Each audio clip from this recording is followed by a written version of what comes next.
করতে গিয়ে দেখলাম বান্ধবী একটা মেল আইডি থেকে আমার বইয়ের কিছু ছবি পাঠিয়েছে। ছবিগুলোতে ঋতুর মুখ স্পষ্ট। আমি আরও শিওর হওয়ার জন্য ছবিগুলো ভালোভাবে জুম করে দেখলাম। হ্যাঁ, এটা তো মিতুই। বাম পাশের বুকের উপরে তিলটাও স্পষ্ট। এডিট করা হলে তিল থাকতো না নিশ্চয়ই, তাও আবার সেম জায়গায়। আইডিটা থেকে আমাকে টেক্সট দিয়েই ডিঅ্যাক্টিভেট করে রাখা হয়েছে। মুহূর্তেই আমার হাত কপালে। এই তো একটু আগেও আমি মিতুর সাথে দুষ্টুমি করে এলাম। অবডে বলে আজকে বাড়িতেই আছি। মিতু কিচেনে আমার জন্যই মালাই চা আর সিঙ্গারা বানাচ্ছে। আমি মিতুকে পিছন থেকে গিয়ে জড়িয়ে ধরলাম। মিতু হাসি হাসি মুখ করে আমাকে রুমে এসে ওয়েট করতে বলল। রুমে এসে আমি ফেসবুকে ঢুকতেই একই জিনিস দেখলাম। মিতুর সাথে যদিও বা আমার অ্যারেঞ্জ ম্যারেজ, বাট আমাদের আন্ডারস্ট্যান্ডিং ভালো। একজন আর একজনকে অনেক ভালোবাসি। বিয়ের আগে আমার কোনো পছন্দ ছিল না, তাই বাবা মায়ের পছন্দে মিতুকে বিয়ে করা। মিতু আমাকে কখনো বলেনি যে ওর আগে কারোর সাথে রিলেশন ছিল, বা আমি কখনো শুনিও নি কারো কাছে। হঠাৎ করেই আমার মস্তিষ্ক কাজ করা বন্ধ করে দিল যেন। মিতু কি তাহলে অন্য কারোর সাথে অন্য কোনো আচরণে? মনে হয় না। আমার ভাবনার মাঝে মিতু এসে ডাক দিল। কি হলো মশাই, কি এত ভাবছেন শুনে? আমি থতমত খেয়ে গেলাম। বিষয়টা মিতুর চোখ না এড়ালেও ও যেন পাত্তা দিল না। চায়ের কাপটা আমার হাতে ধরিয়ে দিয়ে বলল, এই নাও চা। আর দুপুরের রান্না কমপ্লিট না হওয়া পর্যন্ত আমাকে ডিস্টার্ব করবে না একদম। আজকে তোমার জন্য স্পেশাল ডিশ বানাচ্ছি। আমি চায়ের কাপে হাত দিয়ে মিতুর দিকে তাকিয়ে রইলাম। একটা মেয়ের কত রূপ হতে পারে। মিতু আমাকে তাগাদা দিল। কি হলো, আমার মুখেতে কিভাবে তাকিয়ে আছো কেন? চাটা খাও, খেয়ে বলো কেমন হয়েছে। অনিচ্ছা সত্ত্বেও চায়ে চুমুক দিলাম। স্বাদ কিরকম হলো বুঝতে পারলাম না। মিতু জিজ্ঞাসু দৃষ্টিতে আমার মুখের দিকে তাকিয়ে আছে। আমি ভালো হয়েছে বলতেই মিতু আমার দিকে চেয়ে ফিক করে হেসে দিয়ে আবার রান্নাঘরে ঢুকলো। মিতুর রান্নার হাত খুব ভালো, কিন্তু এই চা এই মুহূর্তে আমার কাছে পানসি লাগছে। যেই মিতু এক কাপ গরম জল এনে দিলেও আমার কাছে অমৃত মনে হতো, এখন এত সুন্দর করে বানানো মালাই চা আমার কাছে বিস্বাদ লাগছে। সিঙ্গারা তো মুখে দিতেই ইচ্ছে করছে না, অথচ মিতুর হাতের বানানো মালাই চায়ের সিঙ্গারা ডুবিয়ে খেতে আমি সব থেকে বেশি পছন্দ করি। আমি উঠে আস্তে আস্তে হেঁটে গিয়ে কিচেনে উঁকি দিলাম। মিতু গুনগুন করে গান গাইছে আর রান্না করছে। বাবা মা বাড়িতে নেই, মিতু একা রান্নাঘরে। মিতু টুকিটাকি হেল্প করে। 3-4 দিন হলো তারা দেশের বাড়ি গেছেন, আরও সপ্তাহখানেক থাকবে। আমি ভাবতে লাগলাম মিতুকে সরাসরি কি জিজ্ঞেস করব, ছবিগুলো দেখাবো, না নিশ্চিত হয়ে মিতুকে কিছু বলা ঠিক হবে না। আমি অন্য একটা আইডি খুলে বান্ধবীরকে সার্চ করলাম। এই নামে বেশ কয়েকটা আইডি পেলাম, কিন্তু কোনো আইডি আমি ঠিক বুঝতে পারছিলাম না। ওই আইডির প্রোফাইল তো দেখিনি, কিভাবে কি করব বুঝতে পারছি না। মিতু যদি কারোর সাথে সম্পর্কে জড়িয়ে যায় আমাকে তো অন্তত বলতে পারতো। আমি তো কখনোই ওকে আটকে রাখতাম না। আমাদের বিয়ে হয়েছে 6 মাস হবে, কিন্তু মিতু কখনোই বলেনি যে আমাকে ওর পছন্দ না। মিতুর কোনো আচরণে মনেও হয়নি মিতু আমার প্রতি যথেষ্ট কেয়ারিং। তাহলে কি মিতুর আগে কোথাও সম্পর্ক ছিল? হয়তো আমি জানি না। আর আমাকে এভাবে এইসব ছবি পাঠানোর মানে কি? আমাকে বিষয়টা আরও ভালোভাবে ক্লিয়ার করতে হবে। বিকেলে মিতু বায়না ধরল, চলো না বাইরে থেকে ঘুরে আসি। আমার একটুও যেতে ইচ্ছে করছিল না, তাই মিতুকে বললাম শরীরটা খারাপ লাগছে। মিতু আমার কপালে হাত দিয়ে বোঝার চেষ্টা করলো জ্বর টর এসেছে কিনা। কি আশ্চর্য, শরীর খারাপ হলে কি খালি হাত দিলেই বোঝা যাবে? মিতু আমার মুখে দিকে তাকিয়ে বলল, তুমি কি কোনো ব্যাপার নিয়ে টেনশন করছো? চোখ মুখ এরকম শুকনো লাগছে কেন? না, কি হবে, কিছু হয়নি। আমি স্মিত হেসে বোঝানোর চেষ্টা করলাম, কিছু হয়নি। মিতু কি বুঝলো জানি না, আমাকে শুয়ে পড়তে বলে আমার উল্টো দিকে ফিরে ও শুয়ে পড়ল। আওলা ঝাওলা চিন্তা করতে করতে কখন জানি ঘুমিয়ে পড়লাম। ঘুম থেকে জেগে দেখি সন্ধ্যা 7টা বেজে গেছে। বেশ অনেকটা সময় নিয়ে ঘুমিয়েছি। পাশে মিতুকে দেখতে পেলাম না। উঠে দেখি মিতু বসার ঘরে টিভি দেখছে। আমি ফ্রেশ হয়ে মিতুর পাশে এসে বসলাম। মনটা ভালো লাগছে না। মিতুকে বাড়িতে রেখে বাইরে আসলাম। এদিক সেদিক কতক্ষণ হাঁটাহাঁটি করলাম। মামার দোকানে কড়া করে বেশ কয়েক কাপ চা খেলাম। 10:30 নাগাদ মিতু কল দিল। কই তুমি, বাড়িতে আসছো না কেন? আসছি আমি। আরো প্রায় 1.5 ঘন্টা পরে বাড়িতে গেলাম। মিতু ঢুলু ঢুলু চোখে দরজা খুলল। কোথায় ছিলে এতক্ষণ? এত দেরি হলো কেন বাড়ি আসতে? আর বলো না, চায়ের দোকানে বসে চা খাচ্ছিলাম, একটু আড্ডা দিলাম। ফোন করে বলে দিলে পারতে, এত দেরি হবে তোমার বাড়ি ফিরতে। আমি তো খাবার টেবিলে অপেক্ষা করতে করতে ঘুমিয়ে গিয়েছিলাম। আমি এই মেয়েটাকে ঠিক বুঝে উঠতে পারছি না। মিতুকে টেবিলে বসিয়ে আমি নিজেও হাতে খাইয়ে দিলাম। মিতু জিজ্ঞেস করলো, তুমি খাবে না? আমি বাইরে থেকে খেয়ে এসেছি। বন্ধু জোর করলো তাই। বিছানায় শুতেই মিতু ঘুমিয়ে পড়ল। আমি শুধু ছটফট করছিলাম। আস্তে করে উঠে ব্যালকনিতে গিয়ে ইজি চেয়ারটায় বসলাম। বাইরে ঝিরিঝিরি বৃষ্টি পড়ছে। হঠাৎ আমার মনে হলো মিতুর ফোনটা একবারও চেক করিনি। আস্তে করে এসে রুম থেকে মিতুর ফোন নিয়ে নিলাম। ফোন ঘেঁটে কিছুই পেলাম না। মিতু সেভাবে ফেসবুক চালায় না, পিকচারও আপলোড করে না, খুব কম অ্যাক্টিভ থাকে। মেসেঞ্জারে তেমন কিছুই পেলাম না। বান্ধবীর আইডিতে সার্চ করলাম, কিন্তু সংযুক্ত পেলাম না। কল লিস্ট ঘেঁটেও দেখলাম সব পরিচিত নাম্বার, কিন্তু ফোন বুকে একটা নাম্বারে চোখ আটকে গেল। তানভি লিখে সেভ করা একটা নাম্বার। আমি সাথে সাথেই নাম্বারটা আমার ফোনে তুলে নিলাম। এই তো সেই মেয়ে। আমি কল করলাম। প্রথমবার রিং হলো, কেউ পিক করলো না। সেকেন্ড টাইম পিক হলো। আমি হ্যালো বলতেই চমকে গেলাম। ওপাশ থেকে মেয়েলি গলায় একজন জিজ্ঞেস করলো, কে আপনি? আমি কোনো ছেলের কণ্ঠ আশা করেছিলাম। সে আবার ধমকের কণ্ঠে জিজ্ঞেস করলো, কে আপনি, কাকে চাই? আমি কি বলবো বুঝতে পারছিলাম না। তারপরে বললাম, তানভীর আছে, আমি তার কাছে ফোন দিয়েছিলাম। ও আচ্ছা, দিচ্ছি। ওপাশে হাসির শব্দ। তারপর বেশ শব্দ করে বলল, তানভীর দেখো তো তোমাকে কে জানি ফোন দিয়েছে। অল্প সময়টুকুতে কি বলবো তানভীরকে, তাই মনে মনে আওড়া নিচ্ছিলাম। ওপাশ থেকে বেশ চওড়া গলায় একটা ছেলে সালাম দিল। আমি সালামের জবাব দিতেই ছেলেটা জিজ্ঞেস করলো, কে আমি? আমি বললাম, ঋতুর হাজব্যান্ড। ঋতুকে চেনো না তুমি? ও আচ্ছা, আপনি। আচ্ছা ভাইয়া বলুন, ঋতু আপু কেমন আছে? ভালো। তোমার কি খবর? তানভীরের সাথে অনেকক্ষণ কথা বললাম। খেয়াল করলাম ছেলেটা জানতে চাইছে না আমি তাকে কেন কল দিয়েছি। যেহেতু তার সাথে আগে কখনো কথা হয়নি, তার উপর এত রাতে ফোন দেয়া অবশ্যই কারণবশত হবে, এবং তার বেশ বড় সড়ো কারণ হতে হবে। অবশ্যই একবার হলেও তার জানতে চাওয়া উচিত।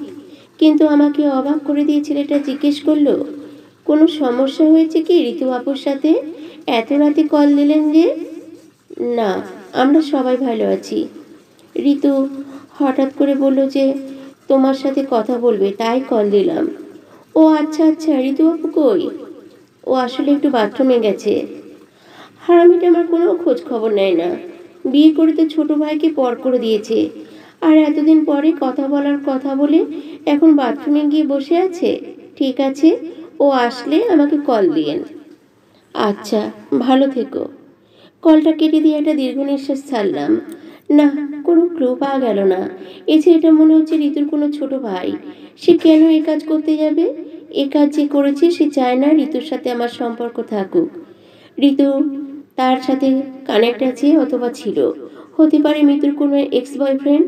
হয়তো এতদিন আমাদের বিয়ের কথা জানতো না, এখন কারো কাছ থেকে জেনেছে, তাই হিংসার বশবর্তী হয়ে আমাকে ওর ছবিগুলো দিয়েছে যাতে আমাদের মধ্যে ঝামেলা হয়। কিন্তু মিতুও তো কখনো বলেনি যে ওর সাথে কারো সম্পর্ক ছিল। ও বলেছে আমিই প্রথম। মিতুর কথা এত জোরালোভাবে নেওয়ার কারণ হলো আমি কখনো মিতুকে মিথ্যে কথা বলতে দেখিনি। আমাদের সম্পর্কটা বন্ধুর মতো। আমাকে বললেও যে আমি মিতুকে কিছু বলতাম না তা মিতু ভালোভাবেই জানে, তাই লুকোনোর কোনো প্রশ্নই আসে না। আবার এটা হতে পারে সে আমাদের বিয়ের পরেও কারোর সাথে সম্পর্কে জড়িয়েছিল, পরে তার সাথে কোনো ঝামেলা হয়েছে যার জন্য সে আমাকে সব কিছু জানিয়ে দিতে চায়। কিন্তু এত অল্প সময়ে মিতু এত নিচে নেমেছে আমার বিশ্বাস হতে চায় না। আমার সাথে কি ও তাহলে সুখী না? ও কি ভালো থাকার নাটক করছে? আমি তো ওকে সর্বোচ্চ ভালো রাখার চেষ্টা করি, বুঝতে চেষ্টা করি, তারপরেও মিতু এমন কেন করলো? আমার মাথা কাজ করছিল না। শুনতে পেলাম ভোরের হয়ে গেছে ততক্ষণে। চিন্তা করতে করতে কখন যে সকাল হয়ে গেছে সেটাই টের পাইনি। মিতুর পাশে এসে শুয়ে পড়লাম। মেয়েটা বেঘরে ঘুমোচ্ছে। আমিও একটু পরে ঘুমিয়ে পড়লাম। ফোনের প্রচণ্ড শব্দে ঘুম ভাঙল। মিতুর ফোন বাজছে। ফোনটা উল্টে রাখায় কে ফোন করেছে বুঝতে পারলাম না। যেই না ফোনটা দেখতে যাব অমনি কোথা থেকে যেন মিতু এসে রুমে ঢুকলো। আমার দিকে একবার তাকিয়ে ফোনটা নিয়ে ব্যালকনিতে চলে গেল। আমি ঘুমের ভান করে পড়ে রইলাম। বেশ খানিকক্ষণ পরে রুমে এসে ফোনটা চার্জে লাগিয়ে আবার চলে গেল। আমি উঠে মিতুর ফোনটা চেক করলাম। মা ফোন দিয়েছিল। মা ফোনটা রিসিভ করতে এত লুকোচুরির কি আছে? মায়ের সাথে 7 মিনিট 56 সেকেন্ড কথা বলেছে। নাম্বারটাও চেক করলাম, হ্যাঁ মায়েরই নাম্বার। মিতু রুমে আসলো। তুমি উঠে পড়েছো? কটা বাজে খেয়াল করেছো? 12টা। আমাকে ডেকে দিলে না কেন? অফিসে যেতে হবে না? শোনো, আজকে একটা বিশেষ দিন। দেরি যখন করেই ফেলেছ, আজ আর অফিসে যাওয়ার দরকার নেই। তোমার বসকে ফোন করে বলে দাও। মিতুর এরকম আধিক্যতা আমার একদম ভালো লাগলো না। বেশ কড়া গলায় বললাম, রোজ রোজ অফিস কামাই দেখা যায় নাকি?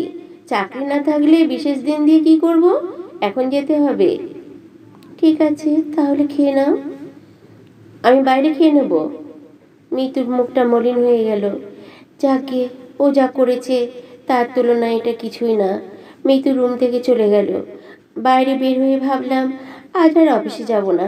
কিছুক্ষণ এলোপাতাড়ি ঘোরাঘুরি করলাম, চায়ের দোকানে আড্ডা দিলাম। তারপর মন ঠিক হবার পরে আবার বাড়ি ফিরে আসলাম। স্কুল কলেজ লাইফে বহুবার এসেছি। যখনই বন্ধু আরিফের বাড়িতে গেছি তখনও দুজনে মিলে আড্ডা দিতাম। সেই সব দিনগুলোর কথা খুব মনে পড়ছিল। হঠাৎ মিতু বলল, আজকে বিশেষ দিন। আজকের দিনটার বিশেষত্ব কি? ভাবতেই মনে পড়ে গেল, ও আজ তো মিতুর বার্থডে। ঘড়ির দিকে তাকিয়ে দেখলাম 10:30 বাজে। ইস, আরেকটু আগে মনে পড়লে মিতুকে নিয়ে বাইরে বের হওয়া যেত। আরিফের বাড়ি থেকে বের হয়ে মিতুর জন্য কিছু কেনাকাটা করলাম।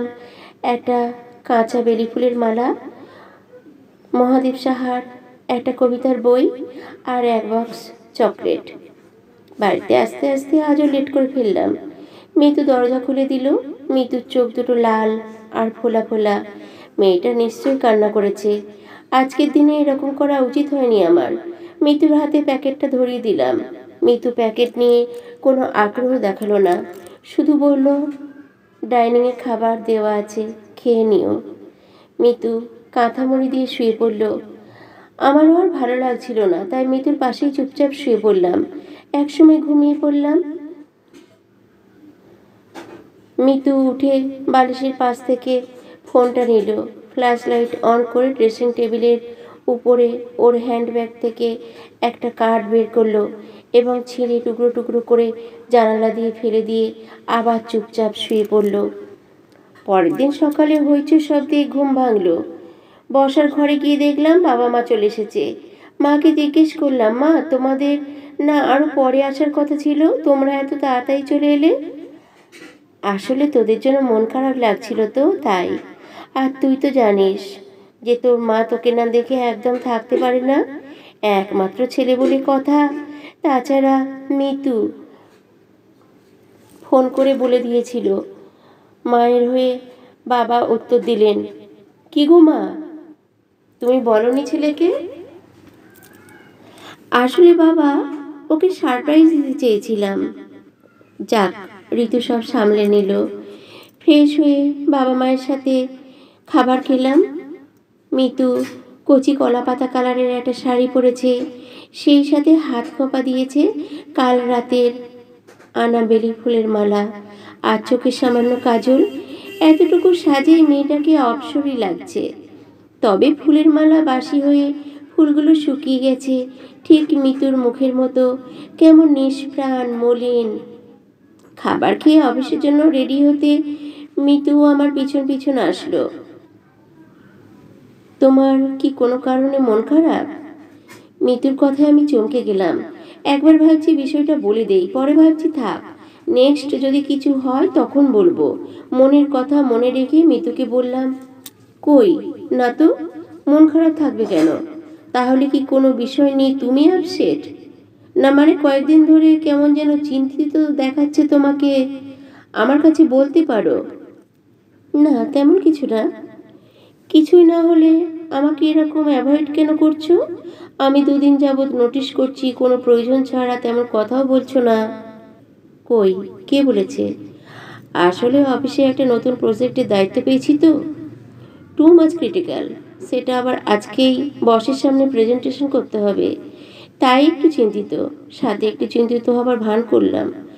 মিতুর সাথে দুদিন যাবৎ মিথ্যে কথা বলে যাচ্ছি, নিজের কাছেও খারাপ লাগছে। ও আচ্ছা, আমি তো ভেবেছিলাম আমার উপরে রাগ করেছ। মিতুকে আমি কাছে টেনে নিলাম এবং আগের সময়ের মতো কপালে একটা চুমু খেলাম। মিতুর সাথে সাথেই বলল, কাল আর পরশু 2 দিন চুমু দাওনি, যাওয়ার সময় সেটাও দিয়ে দাও। অনিচ্ছা সত্ত্বেও মিতুকে আরও কয়েকটা চুমু খেয়ে অফিসে রওনা দিলাম। অফিসে এসে হাতের কাজগুলো সেরে নিলাম। কেমন যেন কাজে মন বসাতে পারছি না, বারবার মাথার ভিতর একটাই চিন্তা ঘুরঘুর করছে। তখনই ডেস্কে টোকার শব্দ। আমি না তাকিয়ে বুঝতে পারছি যে বাচাল হাবিব সাহেব এসেছেন।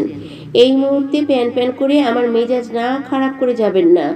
ওনার কাজ হচ্ছে ঘুরে ঘুরে সবার ডেস্কে যাওয়া, নিজের কাজ অন্যের উপর চাপানোর চেষ্টা করা এবং উল্টো পাল্টা কথা বলে মাথা খারাপ করা। ফাঁকিবাজ হলেও সবসময় মুখের ছাপ দেখে মনে হয় মহা ব্যস্ত।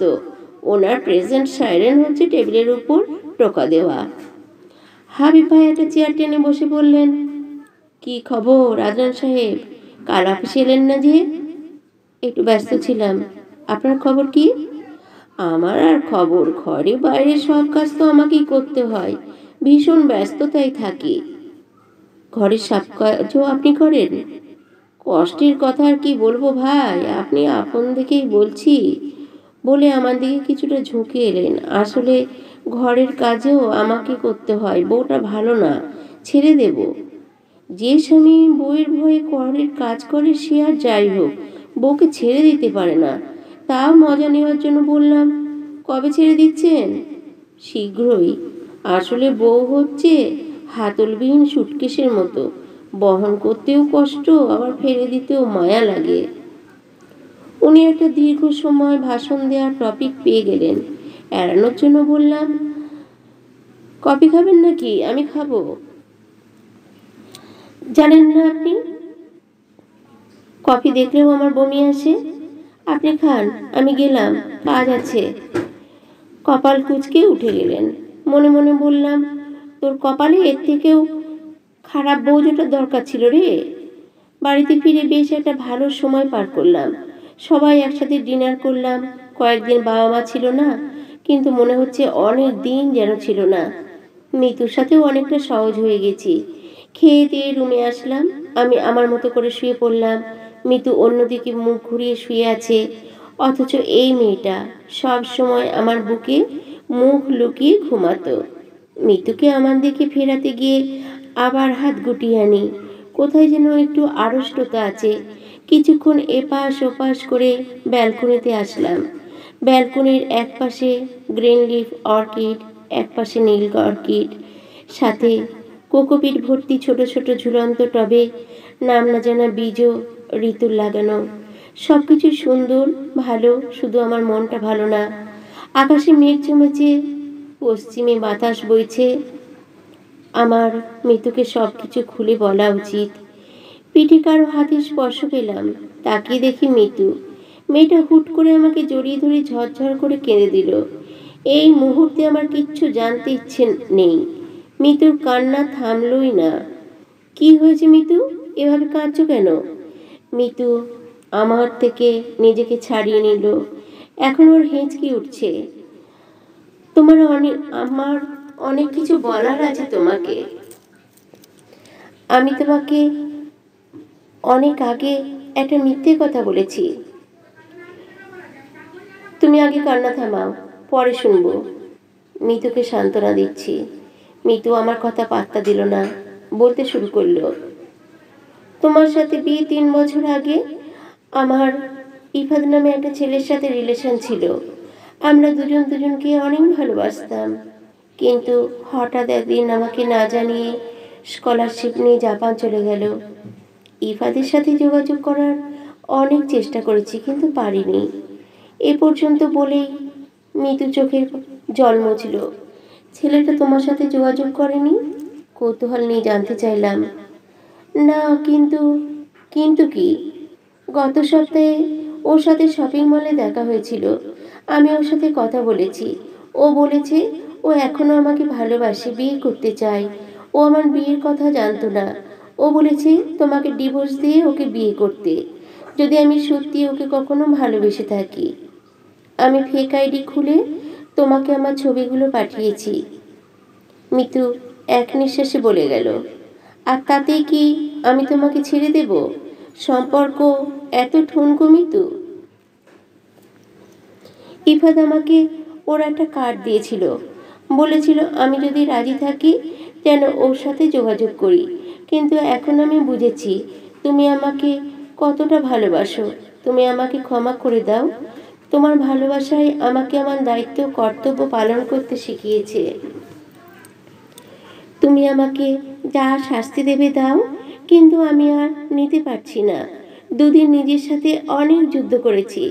আমি বুঝেছি যে আমি তোমাকেই ভালোবাসি, তোমার সাথেই থাকতে চাই। আসলে অতীত হয়তো ভুলে থাকা যায়, কিন্তু বদলানো যায় না। তুমি আমাকে ক্ষমা করে দাও প্লিজ। কি অদ্ভুত এই দুনিয়া! দুদিন আগে যে মেয়ে আমাকে ছেড়ে যাওয়ার জন্য এত কাহিনী করলো, আজ সে আমার সাথে থাকার জন্য শাস্তিও মাথা পেতে নিতে চাইছে। চাঁদের আলোয় মিতুর চোখের জল চিকচিক করছে, যেন মেঘ কেটে গিয়ে কখন যেন চাঁদ উঠেছে। খেয়ালই করিনি। টের পেলাম আমার চোখও ভিজে গেছে। চাঁদ তার পূর্ণ যৌবন নিয়ে আলো ছড়াচ্ছে, আর সেই আলোতে মিতুকে নিষ্পাপ মনে হচ্ছে। আমি মিতুকে বুকে জড়িয়ে নিলাম। বুকের ওপর থেকে যেন একটা পাথর নেমে গেছে। মিতু ঈশ্বরের কাছে মাপ চাইল সাধারণ মানুষ হয়ে। মিতুর চোখের আড়ালে ব্যালকনির নিচ থেকে একটা ছায়া সরে গেল। ইফাত ভাবছে আবার জাপান চলে যাবে। যার জন্য এসেছিল সেই তো অন্যের হয়ে গেছে। নিজের বাম হাতে পিঠ দিয়ে চোখের জল মুছে নিল। সমাজের পুরুষদের কাঁদতে নেই। মিতুকে আদরান বাম পাঁজর দিয়ে তৈরি করা হয়েছে, তার নয়। হঠাৎ ইফাত থেমে গিয়ে আকাশের দিকে তাকিয়ে বলল, হে সৃষ্টিকর্তা, আদনান আর মিতুকে তুমি ভালো রেখো, ভীষণ ভালো। আজকের গল্প এখানেই সমাপ্ত হলো।